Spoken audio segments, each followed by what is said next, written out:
Dicen que el mayor problema del ser humano no es el error, sino su incapacidad para comprenderlo a tiempo. ¿Y si existiera un método para descomponer cualquier problemática emocional, social o técnica hasta convertirla en una ecuación manejable? Este libro propone una travesía mental, atravesar el laberinto del conflicto hasta hallar el patrón que lo rige. Aquí descubrirás que cada problema es una réplica fractal de un mismo código. Entenderlo no solo resuelve lo inmediato, transforma la forma en que piensas, reaccionas y evolucionas. Lo que está por venir quizá no elimine tus problemas, pero te hará imposible ignorar su estructura. Capítulo 1. La anatomía del problema. Todo problema, antes de manifestarse como un obstáculo tangible, es una configuración invisible de fuerzas en desequilibrio. Es un sistema que ha perdido coherencia interna, un punto donde la armonía natural de las variables se interrumpe y la mente humana lo percibe como conflicto. Desde la física sabemos que todo sistema busca estabilidad. Desde la biología, que todo organismo busca homeostasis. Y desde la mente, que toda conciencia busca sentido. Cuando cualquiera de estos equilibrios se rompe, nace lo que llamamos un problema. No importa si se trata de un fallo en un circuito electrónico, una crisis personal o una paradoja filosófica. El patrón estructural es el mismo. El problema es una expresión de desalineación entre lo que percibimos y lo que realmente es. Analicemos su anatomía. La primera capa es la percepción. Un problema empieza a existir cuando algo es interpretado como tal. Un error en un código informático no es un fallo hasta que la mente del programador lo identifica como disonancia entre causa y efecto. En ese instante, el cerebro activa una red de detección de incongruencias, situada principalmente en la corteza cingulada anterior, una especie de radar neuronal que marca todo aquello que no encaja en la predicción de nuestra realidad interna. Así podríamos decir que un problema no es una cosa en el mundo, sino una anomalía en la narrativa que la mente tiene del mundo. La segunda capa es su arquitectura causal. Ningún problema es plano. Todo problema tiene profundidad. Lo visible suele ser solo la punta del iceberg, los síntomas. Detrás, una red de causas recursivas, físicas, psicológicas, lógicas o sociales, sostiene su forma. Resolver un problema sin comprender su estructura de causalidad equivale a apagar un fuego sin enfriar las brasas. La verdadera inteligencia reside en mapear esa red causal, identificar qué variables mantienen el sistema tensionado y cuáles lo liberan. En ingeniería de sistemas se usa el concepto de diagrama causal para representar estas interrelaciones. Curiosamente, la psicología cognitiva hace lo mismo cuando analiza pensamientos automáticos. La diferencia está en el dominio, la similitud en la estructura. En ambos casos, lo que se busca es reconstruir el flujo de información que origina la disonancia. La tercera capa del problema es dinámica, es decir, su comportamiento en el tiempo. Un problema no es estático, se expande, se transforma o se disuelve dependiendo del tipo de energía, atención, recursos o emoción que se le aplique. En física se llamaría sistema dinámico no lineal. En neurociencia se podría comparar con los bucles de retroalimentación del pensamiento obsesivo. Cuanta más energía se inyecta sin redirigir su estructura, más estable se vuelve el patrón del conflicto. Esta es la razón por la que ciertas personas parecen vivir en problemas permanentes, no porque tengan más dificultades externas, sino porque su sistema mental retroalimenta su propia inestabilidad. Luego está la capa semántica, la del significado. Lo que para una persona es un problema, para otra puede ser una oportunidad o una simple variación en el flujo de eventos. El significado que asignamos al desequilibrio determina la respuesta que el sistema mental generará. Si creo que un fallo representa catástrofe, se activará el circuito del miedo. Si lo interpreto como aprendizaje, se activará el de creatividad. En neurociencia, se sabe que el córtex prefrontal ventromedial regula esa recontextualización. Así, la capacidad de resignificar el conflicto es literalmente una función cerebral de alto nivel. Hasta aquí hemos visto que los problemas no son entidades, sino procesos.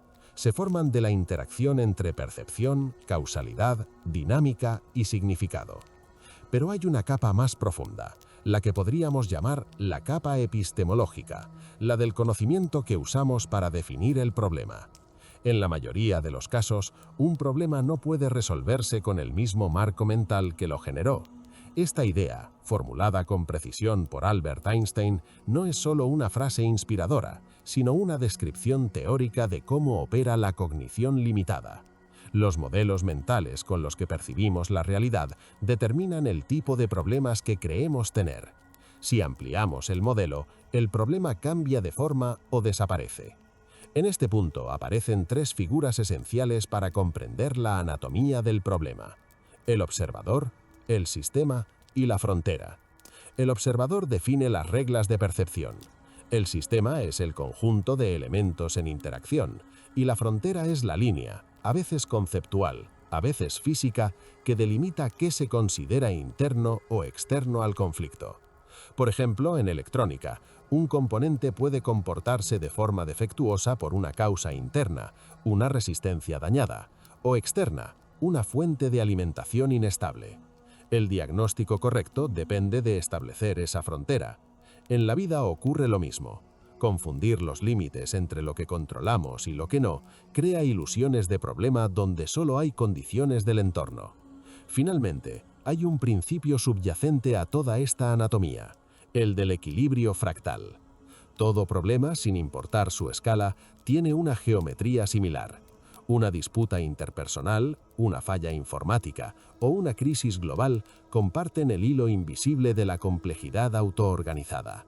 El caos genera orden, el orden degenera en caos, y en esa danza emergen los desafíos que llamamos problemas. Quizá el verdadero propósito de comprender su anatomía no sea evitarlos, sino reconocer que son la forma en que la realidad se ajusta a sí misma. Quien comprende esto deja de temer al conflicto y comienza a estudiarlo como un ingeniero de la armonía, porque cada problema es en el fondo una ecuación esperando ser resuelta por quien se atreve a observar sin miedo su estructura. Capítulo 2. La mente como instrumento de diagnóstico. La mente humana es, en su esencia, una máquina de interpretación. No percibe la realidad, la traduce. Lo que llamamos problema no siempre es una propiedad del entorno, sino una configuración de nuestra percepción analítica. Si algo no encaja, la mente genera una señal de disonancia, un error en su sistema predictivo. Esa fricción entre expectativa y resultado es el nacimiento del conflicto. Desde la neurociencia contemporánea, sabemos que el cerebro opera mediante modelos internos del mundo, mapas neuronales que predicen continuamente lo que está por suceder. Cuando la predicción falla, se activa un proceso automático de reajuste. A este mecanismo se le conoce como codificación predictiva. Dicho de otro modo, la mente no busca la verdad, busca coherencia, y es precisamente en esa búsqueda donde surgen los problemas. Un ingeniero de la realidad debe comprender que el error no es una amenaza, sino una instrucción para recalibrar su modelo interno. La observación sin juicio es la herramienta diagnóstica más potente que existe. Cuando analizamos una situación problemática, nuestra primera respuesta es emocional y automática. Las áreas límbicas del cerebro, centro de las emociones y la supervivencia, se activan antes incluso de que la corteza prefrontal tenga tiempo de razonar. Es decir, sentimos antes de pensar. Este orden biológico afecta todos los procesos de resolución. Si no gestionamos la emoción inicial, la cognición se contamina y el análisis se distorsiona. Un ejemplo claro ocurre en los contextos de crisis profesionales. Cuando un error técnico surge, el estrés genera liberación de cortisol y adrenalina, lo que reduce la capacidad para pensar de forma divergente. Así, el individuo ataca el síntoma, no la estructura del problema. En cambio, cuando la mente aprende a observar su propio proceso antes de actuar, el sistema entero cambia de modo reactivo a modo analítico. Esta habilidad se llama metacognición, pensar sobre cómo pensamos. La metacognición permite detectar patrones de sesgo, como la confirmación, solo aceptar información que respalde nuestras creencias, o la disponibilidad, creer que lo más fácil de recordar es lo más probable. Estos errores perceptivos son los virus del pensamiento humano. Identificarlos es la primera fase de un diagnóstico mental eficaz. Curiosamente, el lenguaje que usamos para describir un problema también fija sus límites. Cuando alguien dice, esto no tiene solución, su mente ha cerrado la exploración de alternativas posibles. El vocabulario se convierte en un marco epistemológico. En cambio, si reformulamos, esto no tiene solución, por, aún no he encontrado la interacción correcta entre variables, la mente se abre, el mapa cognitivo se expande y nuevas conexiones emergen. Cambiar las palabras cambia la estructura del pensamiento y con ello la naturaleza del problema. Desde la perspectiva técnica, la mente puede verse como un sistema dinámico no lineal. Su rendimiento depende de la calidad de los datos sensoriales y la precisión de su procesamiento interno. En cada ciclo de retroalimentación, los errores actúan como señales de aprendizaje. La mente, por tanto, es un sistema autoajustable que mejora al fallar. Esto no es una metáfora poética, sino un principio operativo. Los problemas son retroalimentaciones de calibración. Ignorarlos es rechazar la oportunidad de refinar el modelo. Aquí el paralelo con la ingeniería de control es útil. En un sistema PID, proporcional, integral, derivativo, utilizado en electrónica y robótica para regular procesos, cada error genera una corrección proporcional. Cuanto más rápido y preciso se mide el error, más estable es el sistema. Así funciona la mente. Si el feedback emocional o cognitivo se ignora, la oscilación aumenta y el conflicto se amplifica. Un cerebro consciente de su error aprende más y reacciona menos. La autoobservación consciente, entonces, se asemeja al monitoreo constante de una máquina autorregulada. Imaginemos dos observadores enfrentando el mismo conflicto, un científico y un místico. El primero busca causas externas, el segundo, patrones internos. Pero ambos, sin saberlo, emplean estructuras cognitivas similares. Ambos comparan, contrastan y buscan coherencia. Uno lo llama experimento controlado, el otro introspección profunda. En esencia, están aplicando un mismo algoritmo mental, diagnóstico por correlación. Lo que diferencia su efectividad es la precisión del modelo de referencia con el que operan. Si el modelo mental está contaminado por sesgos, el diagnóstico será impreciso, sin importar cuánto conocimiento técnico posea el individuo. En cambio, cuando la observación se libera de supuestos innecesarios, surge una claridad inusual. El problema se reconfigura ante nuestros ojos, casi como si cambiase de naturaleza. En el fondo, el talento para resolver no radica en tener respuestas rápidas, sino en mantener la mente lúcida ante la ambigüedad. Pero para lograrlo, hay que entrenar la mente como un instrumento de medición, calibrarla, limpiarla y entender sus límites. Todo lo que entendemos del mundo pasa por ese instrumento, y un instrumento mal calibrado convierte cualquier fenómeno en error. La mente, cuando aprende a verse a sí misma, deja de ser parte del problema y se convierte en el microscopio que lo revela. Capítulo 3. Matemática del caos. Orden bajo incertidumbre. El caos, a primera vista, parece sinónimo de desorden, pero esa es solo una ilusión perceptiva generada por nuestra necesidad biológica de encontrar patrones simples en un océano de complejidad. Lo caótico no es aleatorio, es un sistema que evoluciona según reglas tan delicadas que pequeñas variaciones en las condiciones iniciales producen consecuencias impredecibles. Este principio, conocido como sensibilidad a las condiciones iniciales, es la razón por la cual el aleteo de una mariposa en un punto del planeta puede alterar teóricamente el clima en otro. En la base del caos no hay confusión, sino precisión excesiva. Lo que confundimos con azar es la manifestación visible de un orden de resolución superior. La teoría del caos surgió para describir fenómenos que los modelos lineales no podían anticipar: el ritmo cardíaco, el flujo turbulento del aire, la oscilación climática, incluso las fluctuaciones del pensamiento humano. Edward Lorenz, meteorólogo, una tarde de los años 60, descubrió que mínimas variaciones decimales en sus cálculos provocaban pronósticos totalmente diferentes. De ahí nació la intuición del atractor extraño, una figura geométrica que representa cómo un sistema dinámico se mueve sin repetirse nunca, pero sin perder estructura.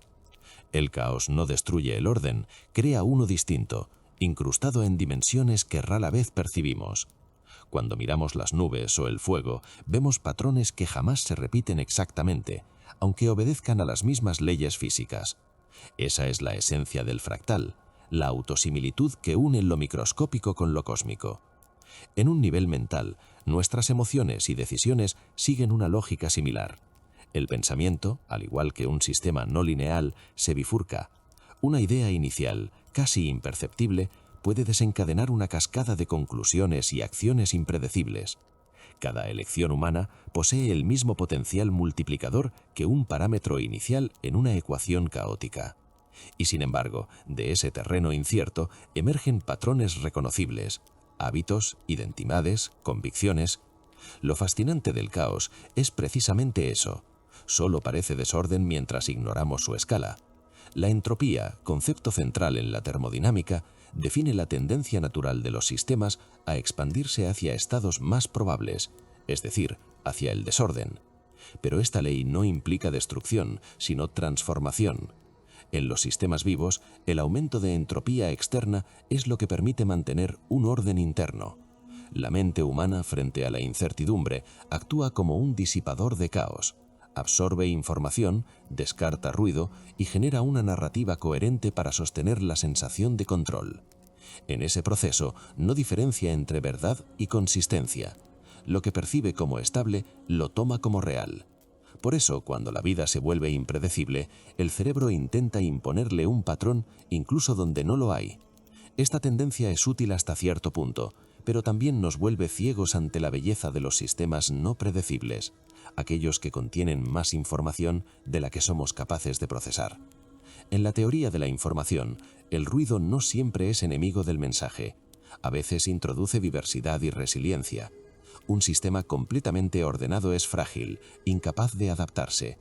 La vida, para persistir, necesita una dosis controlada de caos. Los organismos complejos lo utilizan para evolucionar, las civilizaciones para innovar. La evolución entera puede verse como un algoritmo caótico que explora continuamente nuevas configuraciones hasta hallar un equilibrio temporal. Incluso los algoritmos modernos de aprendizaje automático, llamados en inglés Artificial Intelligence, inteligencia artificial en español, se basan en este principio. Pequeños errores que, acumulados y retroalimentados, permiten encontrar soluciones más estables. En los modelos neuronales, las fluctuaciones aleatorias impulsan el aprendizaje porque generan trayectorias inesperadas en el espacio de datos. Cuanto más variabilidad, mayor posibilidad de descubrimiento. De ahí que el error no sea un obstáculo, sino una fuente de innovación. Si miramos la evolución de nuestras propias ideas, veremos que los mayores saltos de comprensión ocurren después de desórdenes cognitivos. Cuando un paradigma mental colapsa, una nueva estructura emerge para reemplazarlo, más compleja y adaptativa que la anterior. En ese sentido, el caos es el lenguaje de la transición. Comprenderlo no requiere matemática avanzada, sino una disposición epistemológica distinta. Aceptar que comprender un sistema no significa controlarlo, sino convivir con su variabilidad. La inteligencia natural y la tecnológica convergen en este punto. Ambas aprenden cuando se enfrentan a la incertidumbre. El universo entero parece comportarse como una ecuación de equilibrio entre orden y caos, donde la estabilidad absoluta equivaldría a la muerte térmica y la aleatoriedad total a la incoherencia. Vivir entre ambos extremos es precisamente lo que hace funcional la existencia. Así, el caos deja de ser enemigo para convertirse en principio de movimiento, y el desorden aparente revela su verdadera naturaleza, un orden aún no interpretado. Capítulo 4. Estrategias cognitivas para la solución. Resolver un problema no es un acto momentáneo de genialidad, sino una coreografía mental entre percepción, análisis y adaptación. Todo proceso de solución implica en esencia una reconfiguración de la geometría interna del pensamiento. El problema no existe fuera de la mente, solo se manifiesta en el instante en que lo interpretamos y, por tanto, la calidad de la solución depende de la estructura de quien percibe. Si nuestro aparato cognitivo funciona bajo sesgos, emociones desreguladas o mapas incompletos de la realidad, lo que llamamos resolución no es más que una reorganización del error. Por ello, este capítulo aborda el arte de pensar estratégicamente desde un enfoque cognitivo y científico, comprendiendo que resolver no es eliminar, sino ordenar. Una de las estrategias fundamentales se basa en la iteración empírica, principio que las ciencias duras aplican cada día sin llamarlo así. El método científico, traducido a su esencia, consiste en la iteración de hipótesis y corrección. Probar, fallar, analizar y reajustar. En la mente humana, este ciclo se experimenta como aprendizaje significativo. Cada intento fallido no es retroceso, sino recalibración de la predicción. Cuando un ingeniero optimiza un diseño, un programador depura su código o una persona ajusta su comportamiento tras un error, están replicando inconscientemente la estructura misma del método científico. En neurociencia cognitiva, este mecanismo recibe el nombre de plasticidad sináptica, es decir, la capacidad de las conexiones neuronales para fortalecerse o debilitarse en función del resultado obtenido. Resolver problemas, por tanto, es modificar el cableado de la mente mediante iteraciones de experiencia. Sin embargo, la mente humana no actúa en un vacío racional. Necesita heurísticas.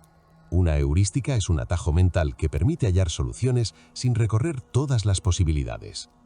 En condiciones ideales, la razón pura compararía miles de variables antes de actuar, pero la realidad exige velocidad. Por ello, el cerebro ha evolucionado con estas guías internas que filtran la información y ofrecen caminos probables hacia la respuesta. El peligro surge cuando confundimos una heurística con una verdad absoluta. Entonces el atajo se convierte en dogma y el pensamiento deja de adaptarse. Aprender a reconocer cuándo una heurística ha dejado de ser útil es una de las competencias superiores del pensamiento crítico. En la práctica, esto significa observar nuestras propias estrategias de decisión y preguntarnos, ¿esto lo pienso porque es cierto o porque es familiar? El pensamiento lateral, formulado por Edward de Bono en el siglo XX, propone romper precisamente ese automatismo. Consiste en abandonar el camino lógico lineal y entrar en trayectorias paralelas, aparentemente absurdas, pero fértiles en creatividad. Es la mente diciendo, si A no lleva a B, quizás lleva a Z, y desde allí regreso con un nuevo punto de vista. El pensamiento lateral no es oposición a la lógica, sino su expansión. En neurofisiología, este tipo de pensamiento se asocia con una activación simultánea entre hemisferios cerebrales y una integración más fluida de redes neuronales de modo por defecto y control ejecutivo. En lenguaje coloquial, se encienden partes del cerebro que normalmente no cooperan, y de esa colaboración surgen las ideas nuevas. En el campo de la inteligencia artificial se puede ver un paralelismo claro.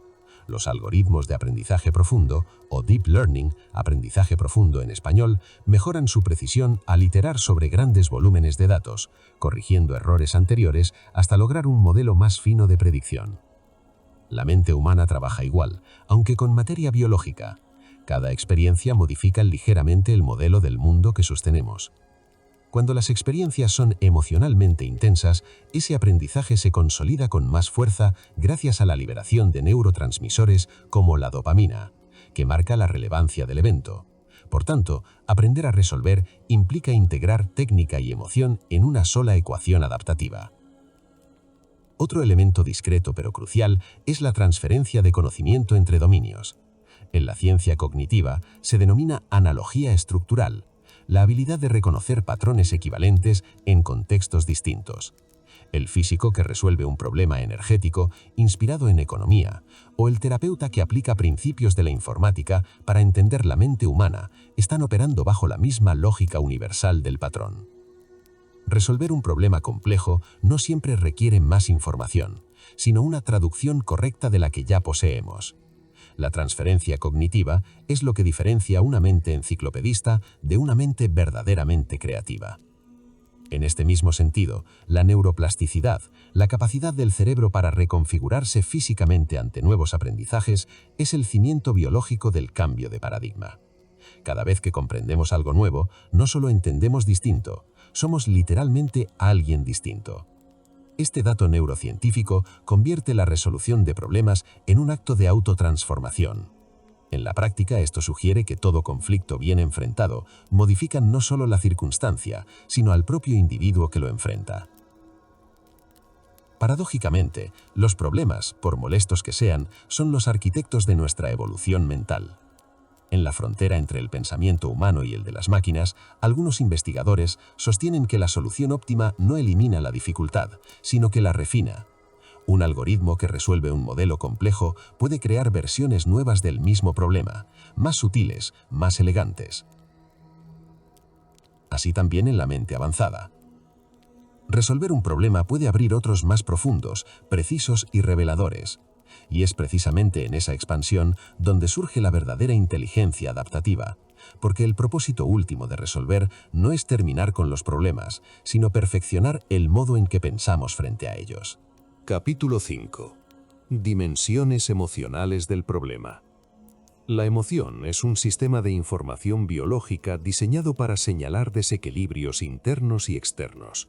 No es irracional, es un lenguaje previo a la palabra, una señal bioquímica que traduce la percepción de amenaza o deseo en acción. Cada emoción está sujeta a una ecuación: estímulo, interpretación y respuesta. Pero lo que muchas veces llamamos problema no es sino una emoción mal decodificada, un mensaje que aún no hemos aprendido a leer correctamente.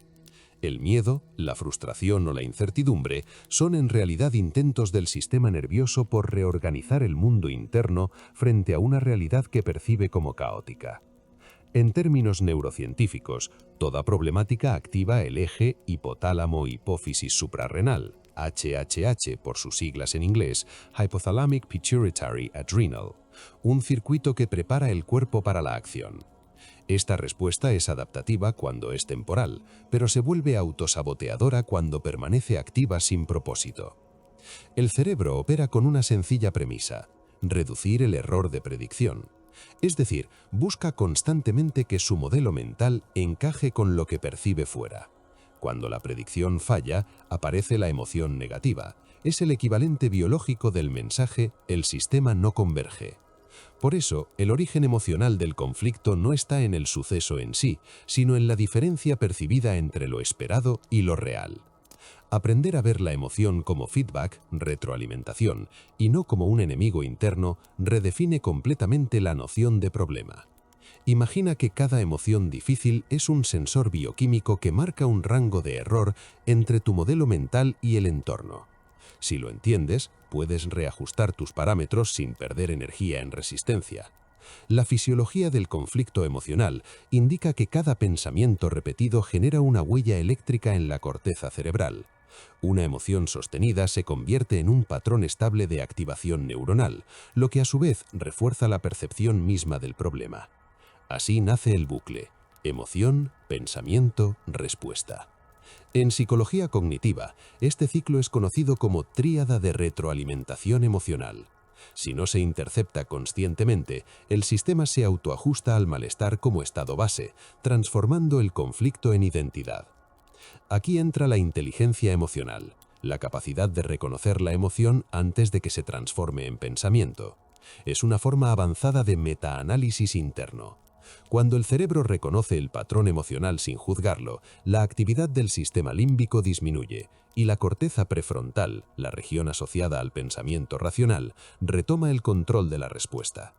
Es en ese punto cuando la emoción deja de dominar la interpretación del problema. Desde la neurociencia aplicada se sabe que la respiración controlada, el enfoque atencional y la recodificación del lenguaje interno activan el sistema nervioso parasimpático, promoviendo claridad. Dicho de otra manera, un cuerpo calmado produce una mente capaz de pensar. El miedo, por ejemplo, no es debilidad, sino un mecanismo de simulación predictiva. Anticipa escenarios de riesgo para optimizar decisiones futuras, pero cuando el miedo se convierte en un sistema cerrado, sin salida del circuito de predicción fallida, deviene ansiedad, y la ansiedad es el ruido de un procesador sobrecargado. Entender esto permite pasar de la reacción a la ingeniería emocional. La autoconciencia emocional es la forma más sofisticada de diagnóstico. En el ámbito de resolución de conflictos, los líderes que comprenden las correlaciones entre emoción y decisión pueden anticipar crisis antes de que se materialicen. Un estudio reciente en neuroeconomía mostró que la toma de decisiones bajo estrés altera la actividad dopaminérgica, desviando la racionalidad hacia impulsos de corto plazo.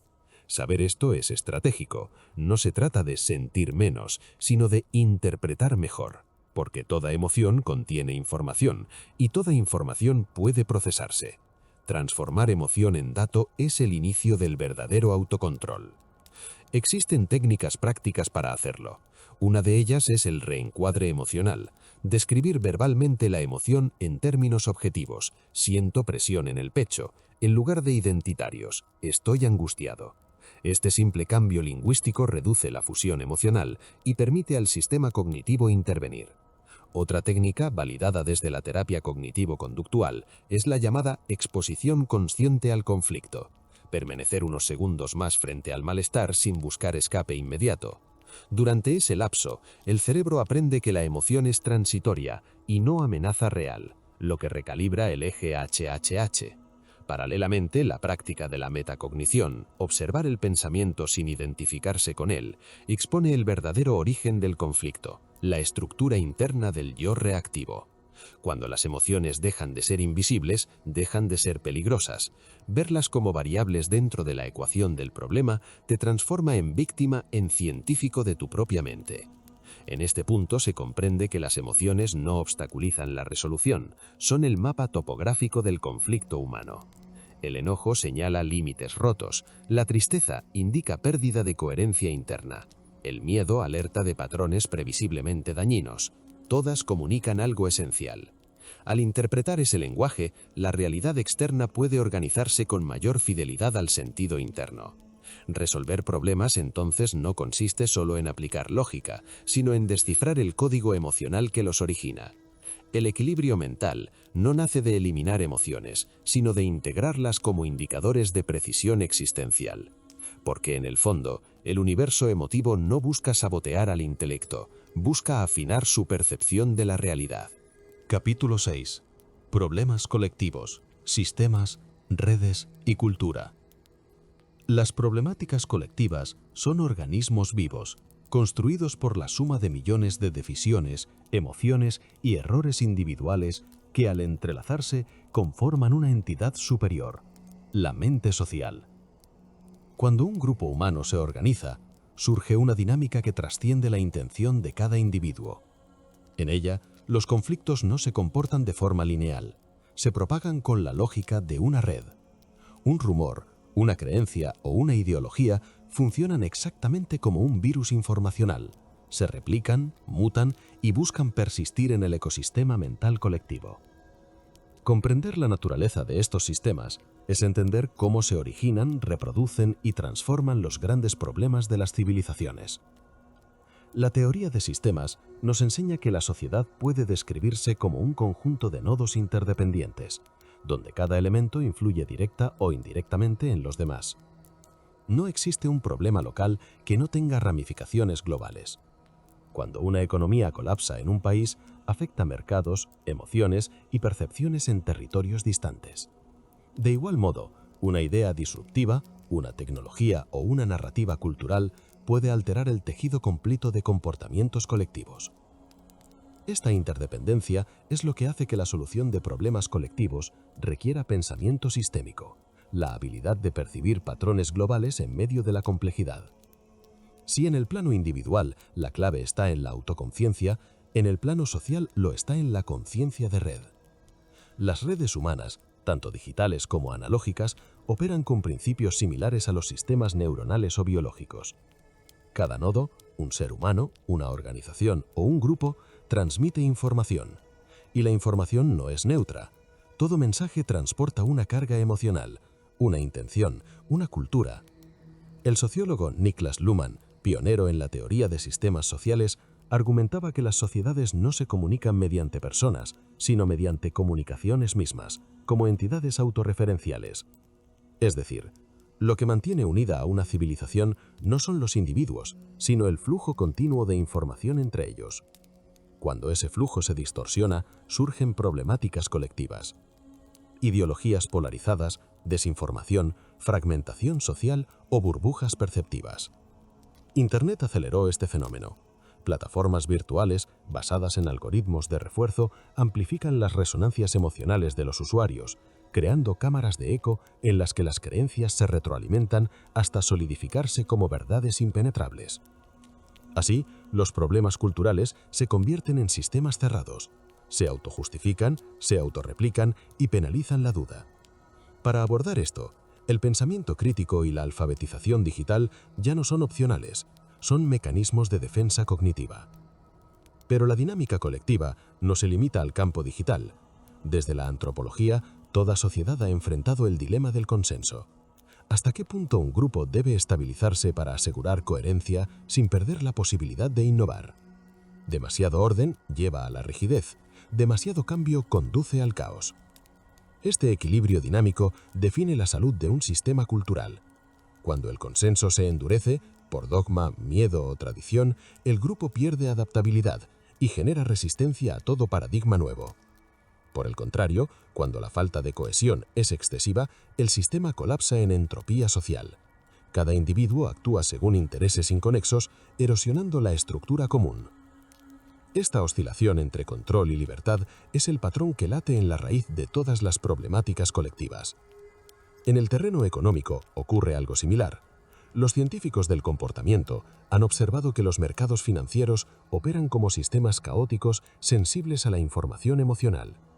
Un rumor puede modificar miles de decisiones de inversión en milisegundos. La interconexión global convierte a cada agente en un eslabón de una cadena de retroalimentación que escapa a la racionalidad humana. La misma lógica rige la política, la ciencia o la cultura. Cualquier cambio local puede amplificarse por mecanismos de feedback o retroalimentación hasta producir transformaciones globales. La memética, disciplina propuesta por Richard Dawkins, estudia estos procesos desde una óptica evolutiva. Un meme, entendido no como imagen viral, sino como unidad de información cultural, compite por sobrevivir igual que un gen biológico. Los memes más adaptativos no siempre son los más verdaderos, sino los que mejor se propagan. Este principio explica por qué las ideas irracionales pueden dominar el discurso colectivo. Porque apelan a impulsos emocionales básicos como el miedo, la pertenencia o la identidad, que funcionan como aceleradores de su difusión. En ese contexto, resolver una problemática colectiva significa rediseñar la arquitectura de circulación de la información. No basta con imponer verdades, hay que alterar el ecosistema que las sostiene. Los proyectos sociales exitosos no destruyen sistemas, los reprograman. Introducen nueva información, nuevas narrativas, nuevos modos de interacción, que gradualmente cambian el mapa cognitivo de una comunidad. La tecnología también introduce un horizonte inédito. Las redes neuronales artificiales, o Artificial Neural Networks, traducido al español como redes neuronales artificiales, están comenzando a modelar y predecir comportamientos grupales con una precisión que asusta y fascina. Herramientas como el aprendizaje automático, o machine learning en inglés, permiten detectar patrones de tensión social antes de que se conviertan en crisis. Sin embargo, trasladar la resolución de problemas colectivos a la inteligencia artificial plantea dilemas éticos profundos. ¿Quién programa la moral de los algoritmos? ¿A qué valores deben servir? La evolución de una sociedad dependerá de su capacidad para integrar la tecnología sin delegar en ella su criterio moral. Al final, toda problemática colectiva es una proyección amplificada de nuestras limitaciones individuales. Si no comprendemos cómo pensamos los humanos, jamás entenderemos cómo piensa una cultura. Y si no comprendemos cómo piensa una cultura, cualquier intento de arreglarla será un acto de fe más que de razón. La solución de los problemas colectivos, por tanto, requiere una síntesis nueva. Unir el rigor técnico del pensamiento sistémico con la empatía profunda del pensamiento humano. Solo así, la red que une a todos dejará de ser un campo de batalla y se convertirá en un organismo capaz de aprender. Capítulo 7. Metasolución. El problema del problema. Todo problema es una proyección de la mente que lo enuncia. Antes de existir externamente, aparece como una distorsión perceptiva, una diferencia entre lo que el sistema espera y lo que realmente ocurre. Comprender eso implica un cambio de perspectiva radical. El problema no se halla fuera de nosotros, sino en la estructura con la que interpretamos la realidad. Desde esta premisa nace la metasolución.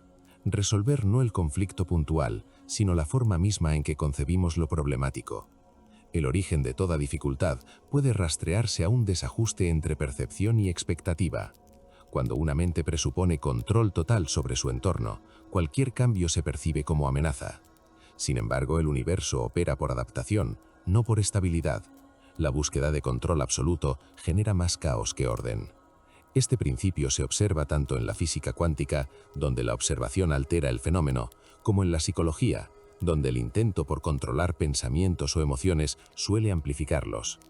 Resolver el problema del problema exige aceptar la incertidumbre como componente esencial de la existencia.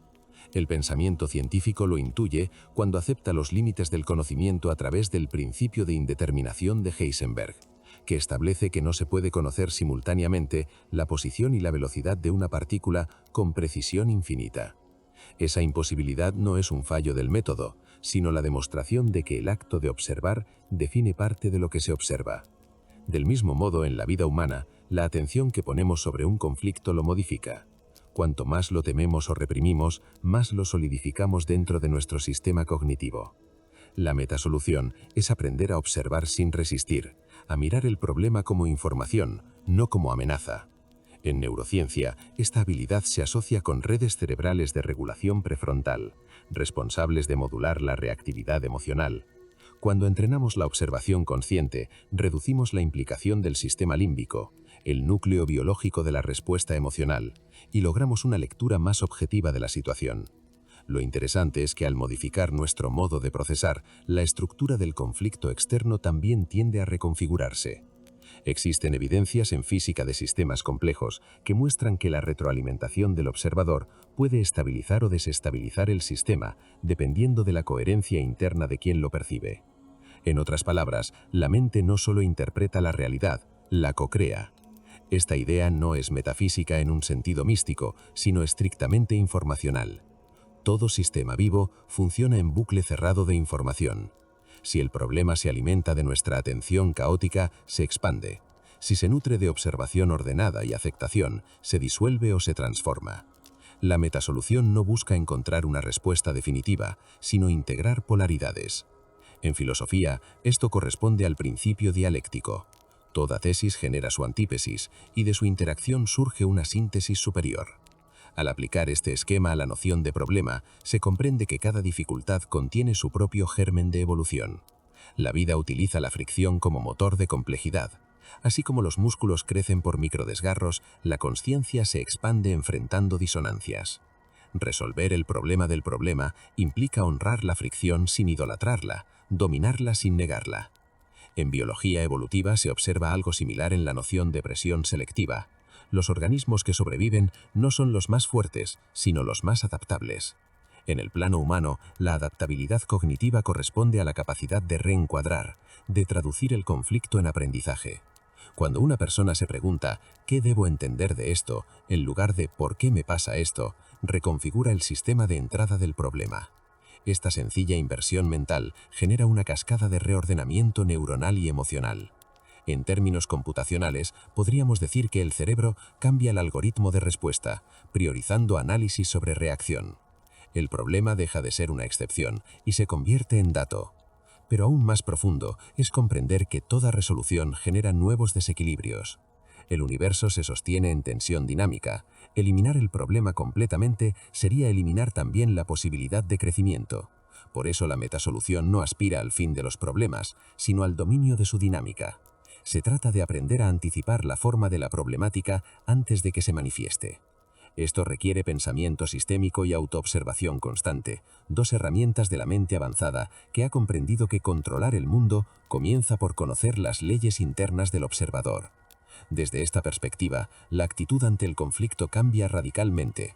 Ya no se busca vencer, sino comprender.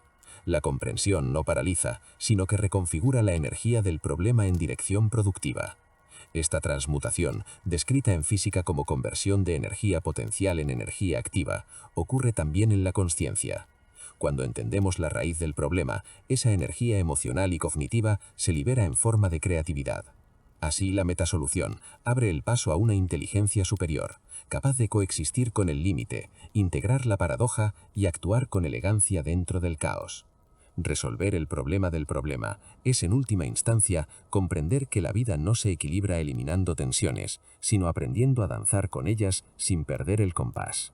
Todo problema nace de una fractura entre lo que es y lo que creemos que debería ser.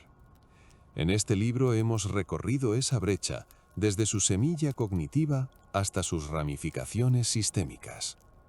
Comprender la anatomía del conflicto no lo elimina, pero lo cambia de naturaleza. Deja de ser enemigo y se convierte en maestro. La mente que entiende las leyes de la problemática ya no reacciona, sino que observa, analiza y actúa con precisión quirúrgica. En un mundo saturado de incertidumbre, quien domina el arte de resolver se convierte en arquitecto de su destino. Que este conocimiento sirva no solo para enfrentar los problemas, sino para descodificar la realidad que los origina y con ello reinventar la forma en que existimos.